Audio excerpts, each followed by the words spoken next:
अस्सलाम वालेकुम दोस्तों, उम्मीद है कि आप सब खैरियत से होंगे। दोस्तों, आज की हमारी जो वीडियो का टॉपिक है वो पावर फैक्टर रिले है। जो हमारे सामने एक PFR 12 मॉडल का रिले रखा हुआ है। जैसा कि आप देख सकते हैं, ये इसकी इंडिकेशंस हैं। जैसे हमारा पावर फैक्टर ऑन होगा तो ये 1 बाय 1 करके ऑन हो जाएंगी। और जो पैरामीटर सेटिंग्स हैं वो भी मैं आपको चेक करवाऊँगा कि इसमें क्या क्या सेटिंग रखी जाती हैं। दोस्तों, रिले को ऑन करवाने के लिए हमने 440 सप्लाई का इस्तेमाल किया है। इसके लिए एक हमने ब्रेकर लगाया हुआ है। ये इसकी इनपुट पे 440 सप्लाई है और आउटपुट से हमने 2 फेज़ लेके इसके इनपुट पे दिए हुए हैं रिले की, ताकि हम इसको ऑन करवा सकें। और इसके अलावा दोस्तों, हमने मैग्नेट कंडक्टर का इस्तेमाल किया है। दो आपके सामने मैग्नेट कंडक्टर आपको नज़र आ रहे होंगे। इनको भी हम मैनुअल ऑन करवा के चेक करेंगे। तो दोस्तों, इसको हमने इसलिए इस्तेमाल किया है। बात हमारे जो न्यू व्यूवर्स होते हैं उनको समझ में नहीं आता कि कैपेसिटर का क्या काम होता है, पावर फैक्टर किस तरीके से इम्प्रूव होता है। सेम बिल्कुल इसी तरीके से हमारा सर्किट बना होता है। 3 वायर्स हमारी मैग्नेट कंडक्टर की इनपुट पे आ रही होती हैं और आउटपुट से तीनों वायर्स निकल के कैपेसिटर पर लगी होती हैं। सेम इसी तरीके से हमारा सर्किट बना होता है। तो रिले की बैक साइड पे मैं एक बैक डायग्राम बनी हुई है, वो भी आपको मैं चेक करवा देता हूँ। इसमें 3 फेज़ हैं, आप देख सकते हैं, ABC।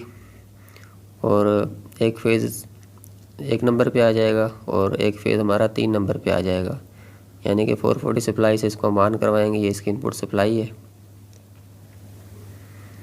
ये आप देख सकते हैं। और जो हमारा A फेज़ है उस पर हम CT लगाएंगे। आप इसको L1 L2 और L3 भी कह सकते हैं, W1 W2 W3 भी कह सकते हैं। CT जो हमारे लगेगी वो A फेज़ पे लगेगी, L1 फेज़ पे लगेगी। 5 और 6 नंबर पे हमारे जो 2 वायर्स आएंगे वो CT के वायर्स आएंगे, जो भी हमने CT यहाँ पे इस्तेमाल करनी है। बाकी ये 2-3 पॉइंट्स खाली हैं। 11 से लेके 22 तक जो हमारे पॉइंट्स हैं वो पॉइंट्स हैं दोस्तों, जो हमने हमारे मैग्नेट कंडक्टर को ऑन करवाएंगे। तो ये आप देख सकते हैं कि 23 नंबर पे हमने न्यूट्रल वायर लगानी है और इन पॉइंट से आउटपुट पे न्यूट्रल ही निकलेगी। तो ये हमारे मैग्नेट कंडक्टर की कॉइल को ऑन करवाएगी जाके, जिससे हमारा पावर फैक्टर इम्प्रूव होना शुरू हो जाएगा। ये 23 नंबर पे आपने न्यूट्रल वायर लगानी है। अगर हम फेज़ लगाएंगे तो न्यूट्रल को हमने अलग से कॉमन कर देना है मैग्नेट कंडक्टर को। और अगर यहाँ पे हम न्यूट्रल लगाते हैं तो हमें आउटपुट पे इन पॉइंट से न्यूट्रल ही मिलेगी। ये जो हमारे पॉइंट्स हैं इनसे एक एक वायर हमारी जाएगी और एक एक मैग्नेट कंडक्टर हमारा ऑन हो जाएगा। ये आगे मैं आपको वीडियो में चेक भी करवा दूंगा कि किस तरीके से ये वर्क करेगा। तो इस चीज़ को हमने ध्यान में रखना है। ये आप देख लें, फेज़ मैंने अलग से दिया हुआ है, हमारी सेपरेट सप्लाई है बिल्कुल। दोनों जो हमारे मैग्नेट कंडक्टर हैं इनकी एक एक कॉइल के A1 पॉइंट पर मैंने दोनों को कॉमन किया हुआ है, अलग से फेज़ देके कॉमन किया हुआ है। और न्यूट्रल जो हमारी मिलेगी, जैसे हमारी रिले ऑन होगी इसको न्यूट्रल वहाँ से मिलेगी और हमारे जो मैग्नेट कंडक्टर वो ऑन हो जाएंगे। तो ये आप देख लें दोस्तों, मैंने एक डायग्राम भी बनाई है, अभी आपको स्क्रीन पे शो होगी। आप वीडियो को पॉज करके चेक कर सकते हैं कि 23 नंबर पे जो भी वायर हम देंगे, का वो न्यूट्रल हो या फेज़ हो, तो वो NO पॉइंट से होती हुई हमारे मैग्नेट कंडक्टर के पॉइंट पे आएगी। अगर हम न्यूट्रल देंगे तो फेज़ हमें अलग से देना पड़ेगा। ये आप देख लें, न्यूट्रल रिले के NO पॉइंट से होती हुई मैग्नेट कंडक्टर को ऑन करेगी। तो पहले आपकी मैं इसको सप्लाई चेक करवाता हूँ कि हमारी जो ब्रेकर की इनपुट पे सप्लाई आ रही है वो कितनी है। ये हम मीटर की मदद से चेक करेंगे। हमने वो मीटर को AC वोल्टेज पे सिलेक्ट कर लिया है। ये आप देख सकते हैं हमारे कि 390 वोल्ट हमारे यहाँ पे शो हो रहे हैं। जो हमारी सप्लाई है वो ब्रेकर की इनपुट पे 390 वोल्ट है। तो अभी इसको हम ऑन करेंगे दोस्तों। ब्रेकर को ऑन करके रिले को ऑन करके चेक करते हैं कि इसमें क्या क्या सेटिंग्स रखी जाती हैं। दोस्तों, वीडियो को आपने मुकम्मल देखना है, आपको बिल्कुल आसानी से समझ में आ जाएगी कि अगर हमारे पास ये चीज़ें मौजूद हों तो हमने पावर फैक्टर को कैसे इम्प्रूव करवाना है। तो हमारी PA1 सेटिंग है जो वो टारगेट वैल्यू है, और जो PA2 सेटिंग है हमारी वो इनपुट टाइम है, और PA3 जो हमारा है वो कट टाइम है, और PA4 हमारा ओवर वोल्टेज है कि हमने कितने वोल्टेज में टेस्ट सेट करने हैं, और PA5 है इनिशियल टाइम है, इनिशियल फेज़ है, और PA6 जो हमारा है दोस्तों वो CT की रेशो है, कितने पेयर की हमने CT इस्तेमाल करनी है। C01 से जो हमारा 12 तक है वो कैपेसिटर है कि हमने किस कैपेसिटी के यहाँ पे कैपेसिटर इस्तेमाल करने हैं। तो चलिए दोस्तों अभी इसकी सेटिंग्स चेक कर लेते हैं। तो ये दोस्तों हमने इसको अभी पुश किया, ये डायरेक्ट P2 पे चला गया। हम फिर से इसको रीसेट करते हैं। पहले हमने P1 को चेक करना है, तो हम इसको फिर से P1 पे लेके आएंगे।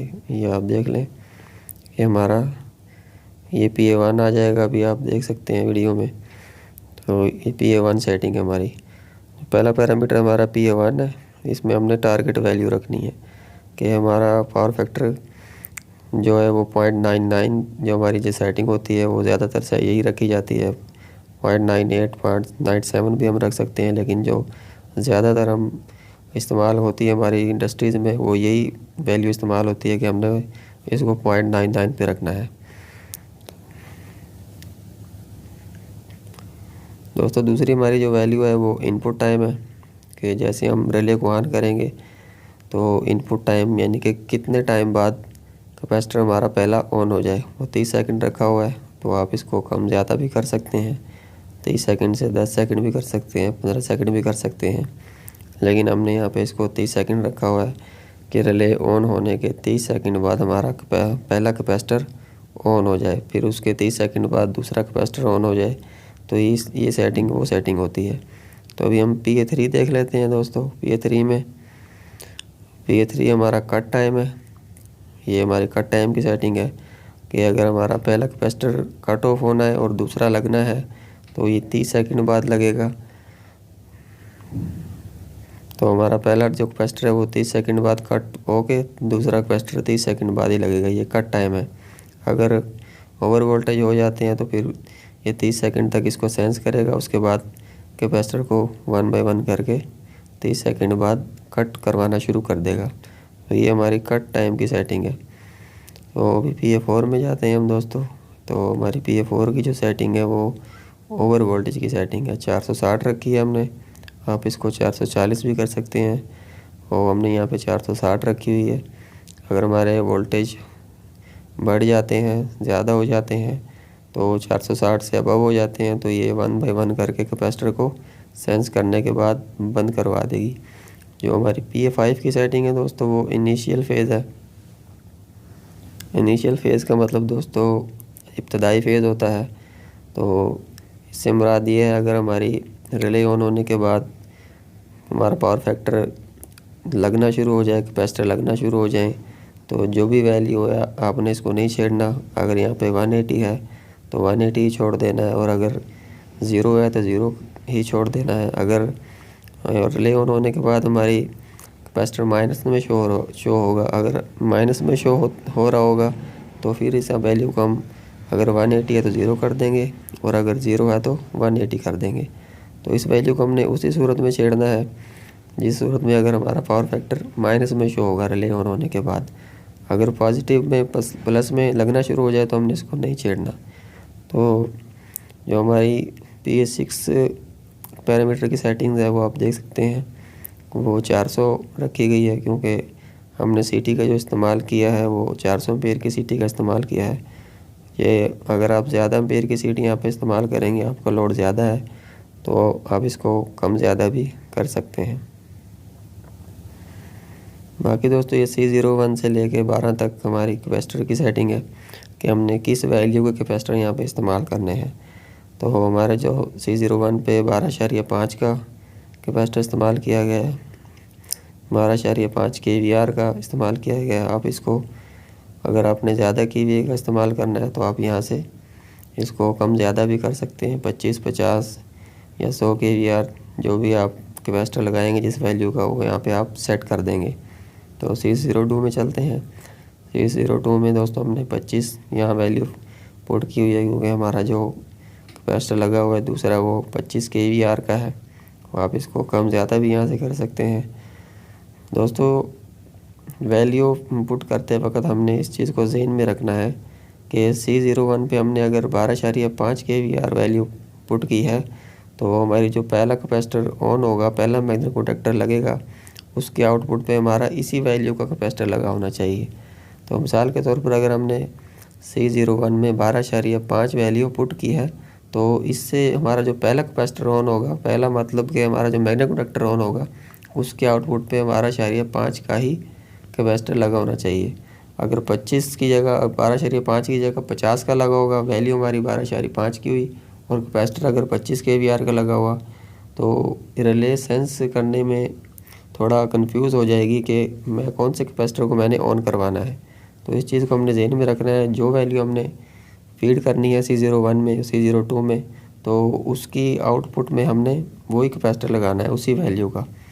यही चीज़ दोस्तों हमने ज़हन में रखनी है कि C01 से लेकर 12 तक जो भी वैल्यूज़ हमने पैरामीटर के अंदर सेट करनी है, तो उनकी आउटपुट्स पे हमने उसी साइज़ का कैपेसिटर लगाना है। मिसाल के तौर पर C01 में हमने 12.5 की वैल्यू फीड की है, तो हमारा जो पहला कैपेसिटर यानी कि लगेगा, यानी कि हमारा जो पहला मैग्नेटिक कॉन्टैक्टर ऑन होगा, उसकी आउटपुट पे हम 12.5 का कैपेसिटर ही लगाएंगे। अगर C02 पे हमने 25 वैल्यू फीड की है, तो C02 से हमारा जो मैग्नेटिक कॉन्टैक्टर ऑन होगा, उसकी आउटपुट पे 25 kVAR का कैपेसिटर लगेगा। इसी तरीके से नंबर वाइज हमने जैसे जैसे वैल्यूज़ फीड की होंगी, उसी तरीके से हमने कैपेसिटर भी नंबर वाइज ही लगाने हैं। तो C01 में हमने अभी दोस्तों 12.5 वैल्यू फीड की है, लेकिन हमने 22 नंबर पे कोई वायर नहीं लगाई, क्योंकि हमारी जो इस रिले की जो अंदर इंटरनली रिले लगी होती हैं, वो रिले ख़राब है। पावर फैक्ट्री की जो इंटरनली तौर पर कार्ड लगा होता है, उसकी जो रिले है एनो पॉइंट उसका ख़राब है, इसलिए हमने 22 नंबर पे कोई वायर नहीं लगाई। हमने 20 और 21 पे लगाई है। ये दोनों जो वायर्स हैं, ये मैग्नेटिक कॉन्टैक्टर की कॉइल पे लगी हुई हैं जाके। जैसे हम इसको मैनुअल ऑन करवाएंगे, तो हमारा दोनों मैग्नेटिक कॉन्टैक्टर 1 बाय 1 करके ऑन हो जाएंगे। तो दोस्तों, जिन व्यूवर्स को ये समझ में ना आया हो, तो कमेंट बॉक्स में कमेंट कीजिएगा। मैं एक अलग से प्रैक्टिकल वीडियो बना दूंगा इसके लिए, तो उनको प्रैक्टिकली तौर पे मैं समझा दूंगा, चेक भी करवा दूंगा कि इसका क्या मकसद है कि C01 से पे जो हमने वैल्यू फीड करनी है, और उसकी आउटपुट पे हमने उसी साइज़ का कैपेसिटर लगाना है। अगर नहीं समझ में आई होगी तो आप मुझे कमेंट कीजिएगा, मैं अलग से वीडियो बना दूंगा, तो आपको बिल्कुल आसानी से समझ में आ जाएगी। दोस्तों, अभी हम इसको मैन्युअली ऑन करेंगे। ये आप देख सकते हैं, मैं इसको जैसे पुश करता हूँ, तो जैसे हमारी मैनुअल ऑपरेशन की इंडिकेशन ऑन होगी, तो अभी मैं इसको ऑन करवा के चेक करवाऊँगा। तो ये जैसे हम इसको रीसेट कर लेते हैं, ये डायरेक्ट चला गया है। ये आप देख सकते हैं, इसको मैं भी रीसेट करने लगा हूँ। ये रीसेट करके मैं इसको मैनुअल आपको चेक करवाऊँगा कि मैग्नेटिक कॉन्टैक्टर हमारा कैसे ऑन होगा। ये मैनुअल ऑपरेशन की हमारी इंडिकेशन ऑन हो गई है, तो अभी मैं इसको ऑन करने लगा हूँ। जैसे मैंने इसको अप के बटन को पुश किया है, तो हमारा ये पहली इंडिकेशन ऑन हो गई है, लेकिन हमारा मैग्नेटिक कॉन्टैक्टर ऑन नहीं हुआ, क्योंकि पहले मैं आपको बता चुका हूँ कि हमारी 22 नंबर पर कोई वायर नहीं लगी हुई। C01 जो हमारी पहली इंडिकेशन ऑन होगी, उसकी वायर यहाँ पे लगनी थी, लेकिन हमने यहाँ पे नहीं लगाई, क्योंकि हमारी यहाँ रिले ख़राब है। ये हमारी रिले ख़राब है इंटरनली तौर पर, इसलिए मैंने यहाँ पे कोई वायर नहीं लगाई। तो अभी मैं इसको फिर से ऑन करूँगा, तो हमारी दूसरी इंडिकेशन ऑन होगी, जो कि हमारी मैग्नेटिक कॉन्टैक्टर को ऑन करवाएगी। ये आप देख सकते हैं कि मैं इसको फिर से पुश करूँगा आपके बटन को। ये आप देख सकते हैं, जैसे मैंने ऑन किया है, हमारा एक मैग्नेटिक कॉन्टैक्टर ऑन हो गया है। तो अभी मैं जैसे ही मज़ीद इसको, ये आप देख सकते हैं, एक मैग्नेटिक कॉन्टैक्टर हमारा ऑन हो गया है। तो न्यूट्रल वायर हमारी फेज हमने पहले से दिया हुआ था, तो न्यूट्रल हमारी एनो पॉइंट से होते हुए रिले के मैग्नेटिक कॉन्टैक्टर की कॉइल को मिली है, और हमारा मैग्नेटिक कॉन्टैक्टर ऑन हो गया है। और ये आप देख लें, ये जैसे ही मैं इसको फिर से पुश करूँगा, हमारा दूसरा मैग्नेटिक कॉन्टैक्टर भी ऑन हो गया है। आप वीडियो में चेक कर सकते हैं, बिल्कुल क्लियर नज़र आ रहा है कि कैसे हम इसको मैनुअल ऑन करवा सकते हैं। और जो आप ये देख सकते हैं कि हमारी 20 और 21 दो वायर्स आ रही हैं, वो दोनों मैग्नेटिक कॉन्टैक्टर पर एक एक लगी हुई है। एक इस मैग्नेटिक कॉन्टैक्टर पर लगी है और दूसरी दूसरे पे लगी हुई है। तो इससे आगे दोस्तों ये ऑन नहीं होगा, क्योंकि अभी मैनुअल मैं दो ही मैग्नेटिक कॉन्टैक्टर मैंने इस्तेमाल किए हुए हैं, दो ही वायर्स लगी हुई हैं, इसलिए मज़ीद ऑन करने से ये ऑन नहीं होगा। तो अभी मैं आपको इसको ऑफ़ करवा के भी चेक करवाऊँगा मैनुअली। जैसे मैं इसको डाउन एरो की के बटन को पुश करता हूँ, ये आप देख सकते हैं, अभी मैं इसको ऑफ़ करवाने लगा हूँ। ये देख लें आप, ऑफ़ करवाया तो पहले इंडिकेशन ऑफ़ हो गई है, लेकिन मैंने प्रोडक्टर ऑफ़ नहीं हुआ क्योंकि हमारे यहाँ पे कोई वायर नहीं लगी हुई 22 नंबर पे। हमारी वायर 21 और 20 नंबर पे लगी हुई है। या आप मैं इसको पुश करूँगा, या आप देख सकते हैं कि यह मैग्नेट प्रोडक्टर हमारा ऑफ़ हो गया है। दूसरी इंडिकेशन भी ऊपर से आप देख सकते हैं ऑफ़ हो गई है और मैग्नेट प्रोडक्टर भी ऑफ़ हो गया है। अभी ये देख लें आप, दूसरा मैग्नेट प्रोडक्टर भी हमारा ऑफ़ हो गया है और तीसरी इंडिकेशन भी ऑफ़ हो गई है। फिर से एक बार मैं आपको ऑन करवा के चेक करवा देता हूँ दोस्तों कि जैसे हमारे मैग्नेट प्रोडक्टर ऑन हो गए तो सप्लाई हमारी कैपेसिटर पर चली जाएगी और पावर फैक्टर इंप्रूव होना शुरू हो जाएगा। ये आप देख लें, मैंने फिर से मैग्नेट प्रोडक्टर को 1 बाय 1 करके ऑन करवाया है और इंडिकेशंस भी हमारी ऑन है। दोस्तों आपको जो ये नीचे कनेक्टर नज़र आ रहे हैं, ये तो हमारी जो इनपुट सप्लाई है, और ये हमारी रेड कलर की वायर, ये इनपुट सप्लाई है, 2 फेज़ हैं। और बाकी जो 2-3 वायर आपको नज़र आ रही हैं, ये न्यूट्रल है, और ये दो वायर हमारी आउटपुट है जो मैग्नेट प्रोडक्टर को लगी हुई हैं। दोस्तों मज़ीद ऐसी वीडियोज़ को देखने के लिए हमारे चैनल को सब्सक्राइब कीजिए और बेल आइकन के बटन को भी ऑन कर लीजिए ताकि कोई भी नई आने वाली वीडियो आप तक पहुंच सके।